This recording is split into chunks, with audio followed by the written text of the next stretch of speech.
Thank you, Mr. President.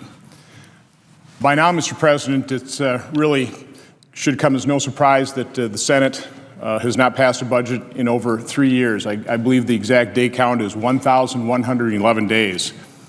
Now, certainly when I go back to Wisconsin, I think this is probably true of my colleagues here joining me today, the people of Wisconsin, I think the people of America, want us to work together to start solving our debt and deficit issue. Since I've been here, the Republicans have fulfilled the responsibility to show what the plan is for stabilizing our debt and deficit. The House has passed a budget the last 2 years, but the Democrats have not here in the Senate. It's because they simply refuse to be held accountable, and that's a real shame. I realize that the American public wants us to work with each other, but my suggestion would be the first individuals that need to work with each other, the first compromise that needs to be done is with our Democratic colleagues in this chamber. They have 53 members. They only need 51 to pass a budget. They need to get together. They need to work together. They need to hammer out a compromise and pass a budget. The way then we get together and compromise the entire process is the House budget would be presented with the Senate budget into a conference, and then we'd have some process for being able to compromise. That's the basic minimum of what I think needs to be done here at the Senate. One point I'd like to make is that President Obama has made a number of promises during his administration, and the one I'd like to talk about right now is on February 23rd of 2009, in opening remarks to the Fiscal Responsibility Summit, the President stated, and I quote, "Today I am pledging to cut the deficit we inherited in half by the end of my first term in office. This will not be easy. It will require us to make difficult decisions and face challenges we've long neglected. But I refuse to leave our children with a debt that they cannot repay, and that means taking responsibility right now in this administration for getting our spending under control." Now, Mr. President, I'd like to point out that when he made those remarks, the most recent estimate for what the deficit would be in fiscal year 2009 was put forward by the CBO on January 7th, 2009, and they were estimating the deficit for that year would be $1.186 trillion, $1.2 trillion rounded up. Now, half of that amount would be $593 billion. That's the promise President Obama made to this nation in terms of the work he would put in and what he would deliver to our nation in terms of deficit control. The facts are far different. In 2009, largely because of the very partisan stimulus package the President passed, the deficit wasn't $1.2 trillion, it was $1.4 trillion. That was followed in 2010 by $1.29 trillion. And then in fiscal 2011, $1.3 trillion. And the latest CBO estimate for our deficit for this year will be $1.253 trillion, almost $1.3 trillion. That's double what the President promised he would be delivering to the American people in terms of deficit control. Now, moving forward, this President in his budget is projecting increasing our debt from about $15.6 trillion right now to over $25 trillion. But I'm not sure that's particularly believable. The other quote I'd like to point out of President Obama's is that on September 26, 2011, in remarks at a DNC fundraiser in San Diego, when he was trying to sell his Americans Job Act, he said the following, and I quote, "What I've said is this is a very simple principle that everybody should understand. Warren Buffett's secretary shouldn't pay a lower tax rate than Warren Buffett. A teacher making $50,000 a year or a firefighter making $50,000 a year or $60,000 shouldn't be paying a higher tax rate than somebody making $50 million a year. And that basic principle of fairness, if applied to our tax code, could raise enough money that not only do we pay for our jobs bill, and here's the key quote, but we would also stabilize our debt and deficits for the next decade." Now, Mr. President, I don't know what you'd call that last statement, but whatever you'd call it, I think it would be called a doozy. I think the President of the United States has a very serious responsibility not to mislead the American public. I think that statement was a gross violation of that duty. I have one chart here, pretty simple one. It shows the 4-year deficit figures from the last 3 administrations, basically. Bush's first 4-year administration, $0.8 trillion total deficit in 4 years. His second 4 years, $1.2 trillion in total deficit spending. This president will accumulate $5.3 trillion in deficit spending in his 4 years. And the Buffett rule, that tax that President Obama said would stabilize our debt and deficit, 4 years of that would be $20 billion. I realize the members up there or the people in the gallery probably can't see that line. It exists. It's obviously not enough to stabilize our debt and deficit. And again, I think the President of the United States has an obligation, a duty, not to mislead the American public, and that's exactly what he did in this case. So I think with that, Senator Corker, I think you've been a real leader on this issue in terms of being a real hawk and trying to get our nation's fiscal house in order. I wonder if you have any comments. I thank the senator, and I appreciate the gathering, senator from Texas and senator from Wyoming. I would just say that, yes, I mean, look, I think the number one responsibility that we have in the United States Senate is to pass a budget and to lay out to the American people how we're going to spend the resources that come in. The last time we passed a budget, as you mentioned, was 1,111 days ago. We spent over $10 trillion of the U.S. taxpayers' money during that time. To be honest, I have quit voting for any spending bills, until we come to a point in time where we at least lay out to the American people how much of their money we're going to spend and what we're going to spend it on. Again, each year with $3.5 to $3.6 trillion being spent by a federal government with no plan. I am embarrassed for this body, candidly, that we haven't even tried to take up a budget. I know that the committee itself began to take one up just a few weeks ago, and the chairman was asked not to do it because it made no sense to do a budget at this time. Thankfully, the parliamentarian ruled in this body that it was appropriate for us to take up a budget. And again, I just can't imagine a greater shirking of our responsibilities than to lay out to the American people exactly where their dollars are going. Mr. President, I want to say that what worries me most is this is the greatest transference of wealth from these pages, from their generation to my generation, that has existed in modern history in this country. I mean, there's a tremendous transference of wealth as we do not deal with the issues of Medicare, Medicaid, and Social Security. What we're doing is actually piling up tremendous amounts of indebtedness just so the people of America will like us more as politicians, as we don't make difficult decisions and we don't have to wrestle with the fiscal issues that we have as a nation. Mr. President, this is a thing that really is ailing Western democracies around the world. I mean, we're seeing this play out, obviously, in Europe right now as citizens are rising up in protest over having to deal with the tough issues of the day. And there's been this grand bargain in Western democracies, ours being one, where politicians have given citizens what they wish without asking them to pay for it. And I think we all understand that this is up now.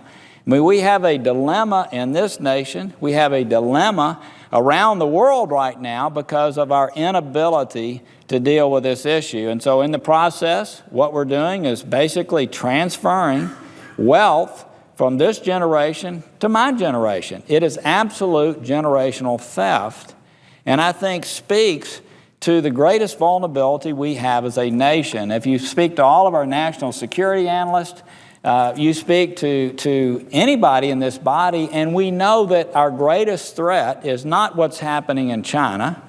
It's not what's happening in Iran.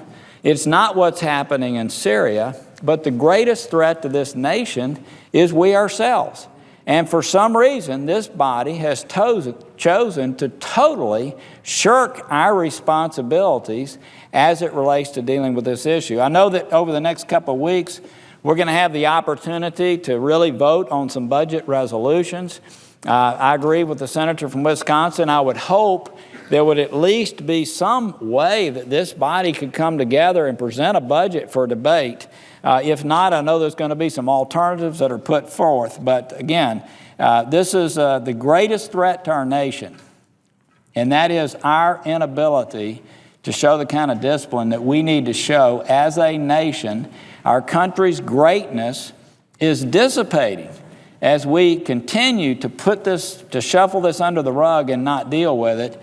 And I do hope that the United States Senate at some point soon will rise up and deal with the major responsibilities that we have in this nation, and that is putting our country on sound footing. And let me just close with this. I don't think there's anything that we can do that would cause our economy to lift off more quickly than for people in this nation and people around the world to know that we actually have dealt with pro-growth tax reform and entitlement reform and passing longer-term budgets and discretionary caps that would put this nation on sound footing. I believe the economy would take off. I hope that's what we rise to do before the end of this year. And Mr. President, I yield the floor to my colleague and great friend from Texas or Wyoming, whichever chooses to speak. Well, I thank the Senator from Tennessee, and Mr. President, I would just say that, it's interesting because there are four of us on the floor right now.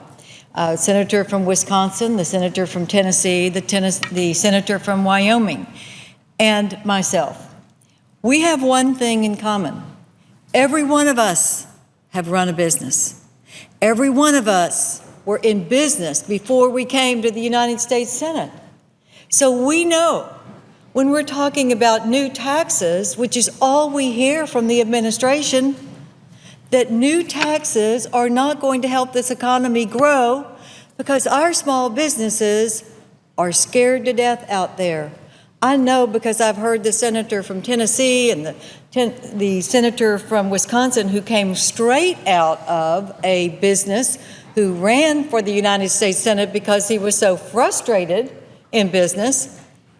We know that small business people out there today are looking at the increased taxes that are already in place with the Obamacare added taxes and surtaxes that have already been passed by the Democrats in Congress without one single Republican vote. Those taxes are already on board to increase. Plus, you've got the fines that they're facing if they don't have the government-prescribed plan for the Obama health care plan. They're going to have to pay fines on top of the surtaxes to pay for the bill that they're not going to be able to use. And then they're looking at the regulations that are coming out of this administration, and they're saying, and Congress wants to spend another $1 trillion this year into deficits, because every one of us knows that we are looking at hitting the debt ceiling again over $16 trillion this fall, because this administration will not even consider lower taxes and lower spending levels. So I look at all of us on the floor right now who have been in business, who've run a business, who have met that payroll, who have met the regulatory environment, and I think, why on earth don't we listen to the small business people of this country in this body and do what they do every year? Pass a budget. The senator from Wyoming is here, and I would just ask if he has an idea of when the last time the United States Senate passed a budget resolution? Well, I would tell my colleague from Texas, who has been a leader in this fight, asking for a budget, demanding a budget, that it is now today, as of today, been 1,111 days since the Senate has passed a budget, in spite of the law that says they must do so. This body must do so by April 15th of each year. So April 15th came, and April 15th went this year as it had last year and the year before, and yet there is no budget. So I look to the leadership of the senator from Texas, who knows how the hardworking families of her state and the hardworking families of my state resent the fact that Washington refuses to be accountable. The Democrats in this body refuse to be accountable to the American people. The American people, all they're asking for, in my opinion, is value for their money.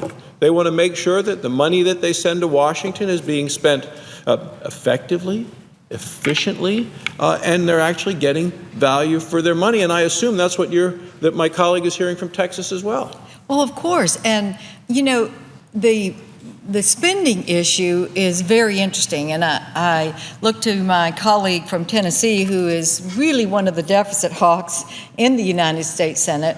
And I am looking at the statistics that are being put out about the entitlement spending. The entitlement spending today is over 50% of our spending every year. Mandatory spending. It is going to be, in 10 years, it is going to be 74% of the spending in this country.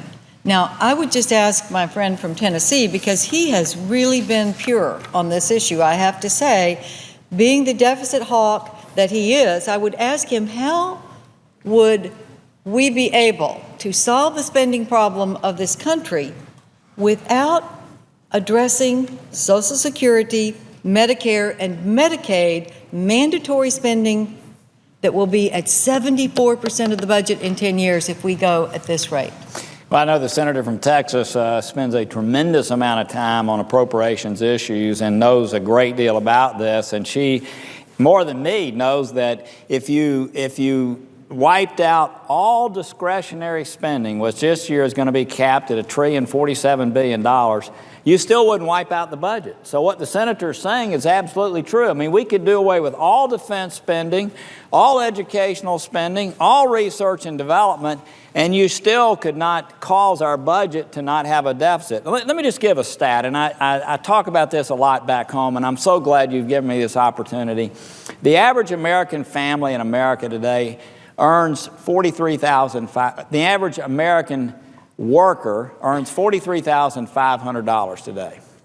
So in a two-wage earner family, that's $87,000.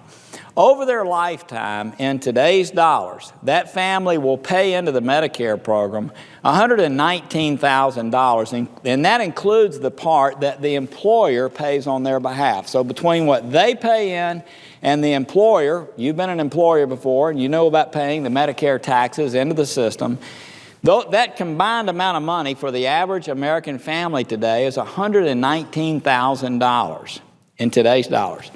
That same family, if they retired, would take out of the system over their lifetime $357,000. Now think about that.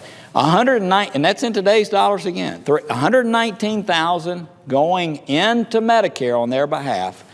$357,000 coming out of Medicare. I think most people in this body, even people who haven't been in business, realize you cannot make that up with volume. Yet volume's on the way. There are 20 million more Americans over this next decade. They're going to be part of that same formula. 119 in, 357 going out. I've been quoting these stats every quarter, and the numbers get further and further apart every quarter. The senator from Tennessee, because he brought this up, not only is it so clear that if there's more going out than coming back in, what would you say to the fact that we also, not we, because you and myself and the senator from Wyoming all voted against the Obama health care bill, but interestingly, with those numbers that you just quoted, that bill cuts $500 million more out of Medicare to pay for that overdraft that you're talking about. And you were talking about a generational change? Oh, my goodness. $529 billion to be exact. And The senator from Wyoming has pointed out over and over and over the sustainable growth rate issue that we have, meaning that every year we come into this cliff with physicians like he is and used to practice on a daily basis. So instead of dealing with that issue over a decade, which would have cost about $300 billion, instead we swept that issue under the rug and we took the full $529 billion to help create this entitlement, which I think most people in this body know there's no way that this bill is going to work as it laid out, that the costs are going to be substantially more, because in a free enterprise system, people act on their own behalf, in their own self-interest. The subsidies are so high for families up to $88,000 a year. The penalty is so low that what's going to happen is we're going to have thousands and actually millions and millions and millions of people that are out on this program far beyond the projections that have been laid out. So anyway, I think, let me just, because we're talking about Social Security and Medicare, all of us want it to be solvent. I mean, that's what we want to see. We want to make sure that Medicare and Social Security is here for generations down the road. But we all know that the Medicare trustee has said it's going to be insolvent by the year 2024. One way to deal with it is to put your head in the sand and just let it happen after you're gone. Let it happen to the good citizens of this country. Another solution is to say, hey, this is a big ship. We need to get turning in a little bit different direction. So again, these young people who are sitting in front of us don't have the tab. I'm so pleased that the senator from Tennessee brought that up, because there is a way for us to at least fix one of the entitlements, and that is Social Security, in a relatively painless way. Now, it's going to have a few changes that some people won't like, but it could be so gradual if we do it now that we would raise the age just 3 months a year. So in the bill that I've proposed, and there are others that are equally as good, although none of them have been taken up, and it would just say if you're 58 years old, you wouldn't have any change at all. If you're 57, you would retire 3 months later. So it's very gradual.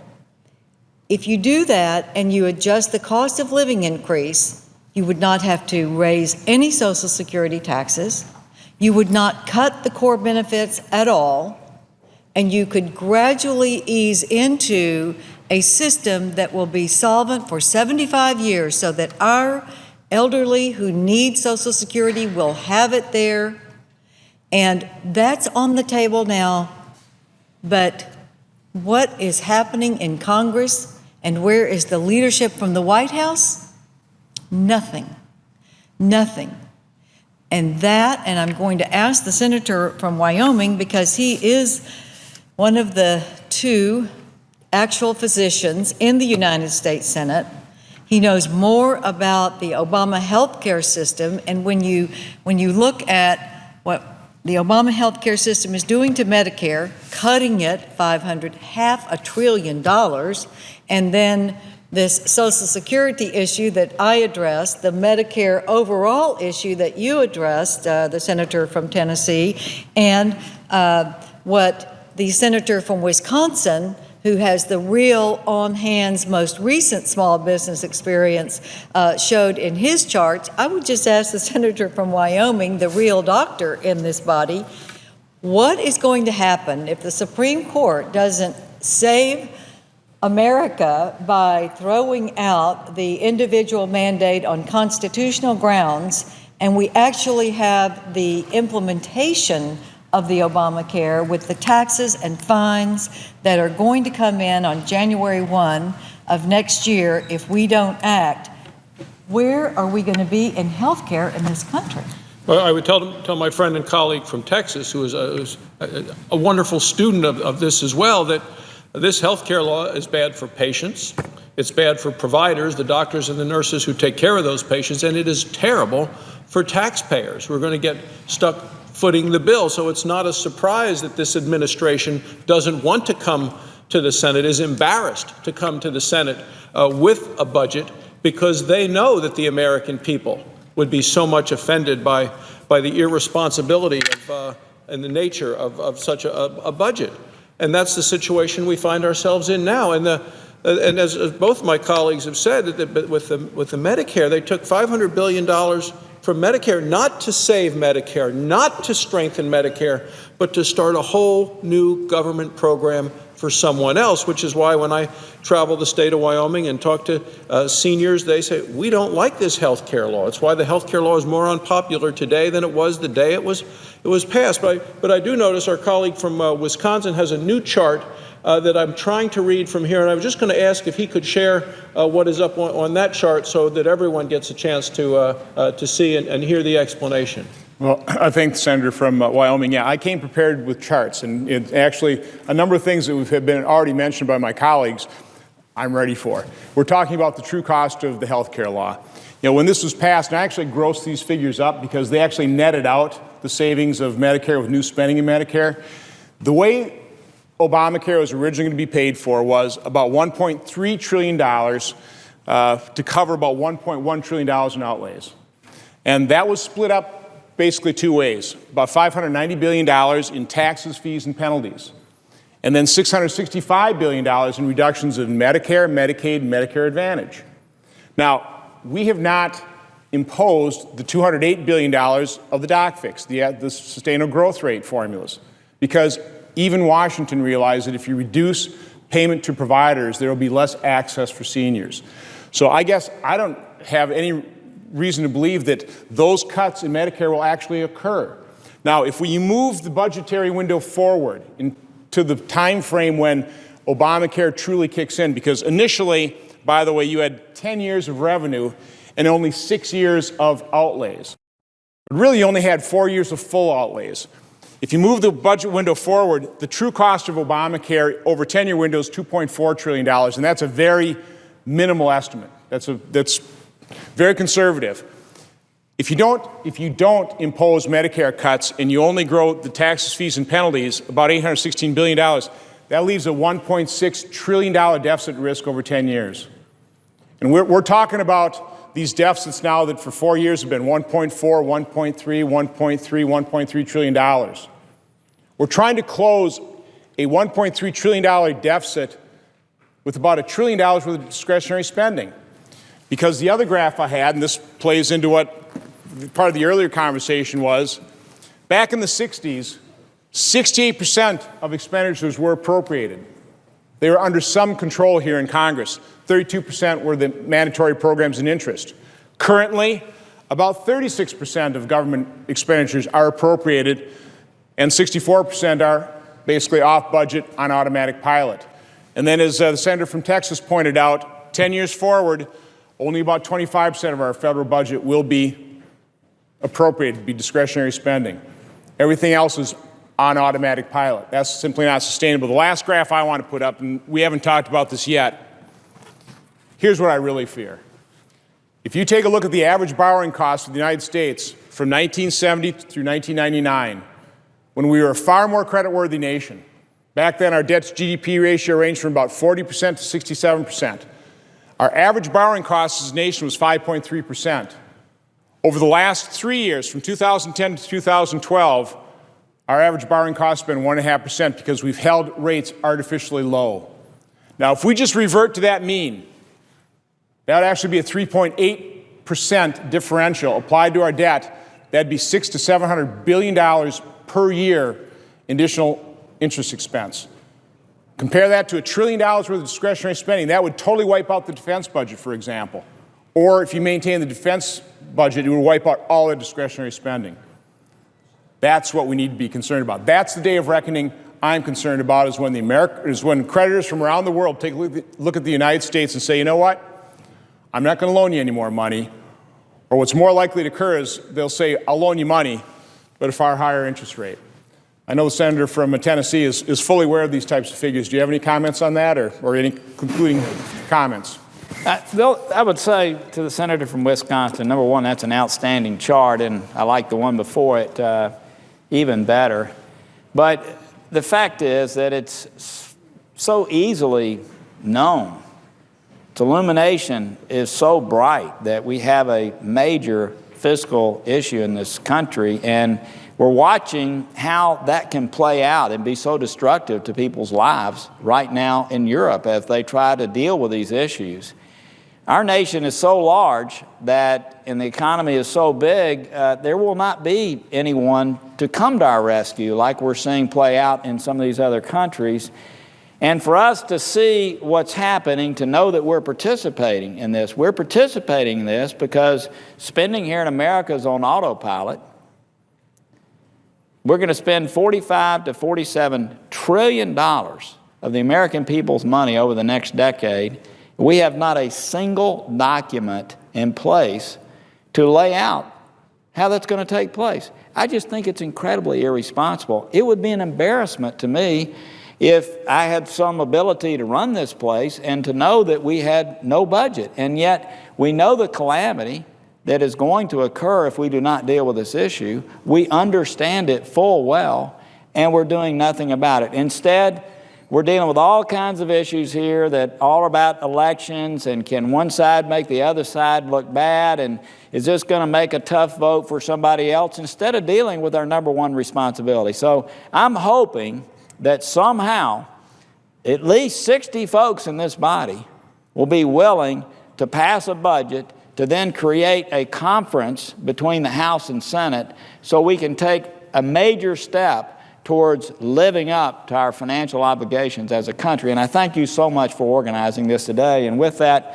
I'm going to yield the floor. Someone else may want to speak. Sure. I guess, Senator from Wyoming, you're standing up. It looks like you might have another concluding comment. Well, I just want to, Mr. President, I just want to thank my colleagues who are here today sharing their time and their insight. And they have a lot of insight because they've run businesses.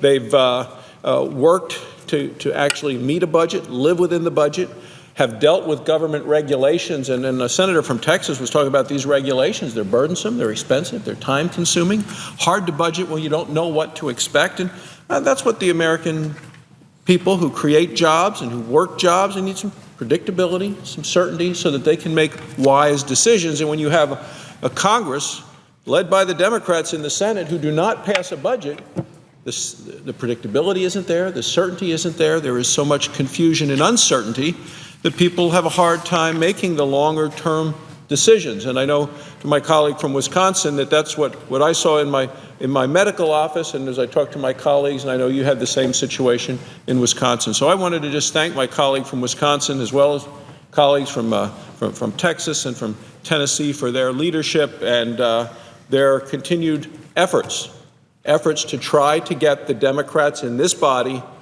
in this administration, to pass a budget, which by law they are mandated to do. And yet even today, now we're at day, 1,111 days without a budget. And to me, that is inexcusable. So. Well, I appreciate those comments. I'll just conclude, there really are two plans on the table right now. One is from the House Republicans. It actually passed the chamber. Republicans were willing to put, their votes to a budget.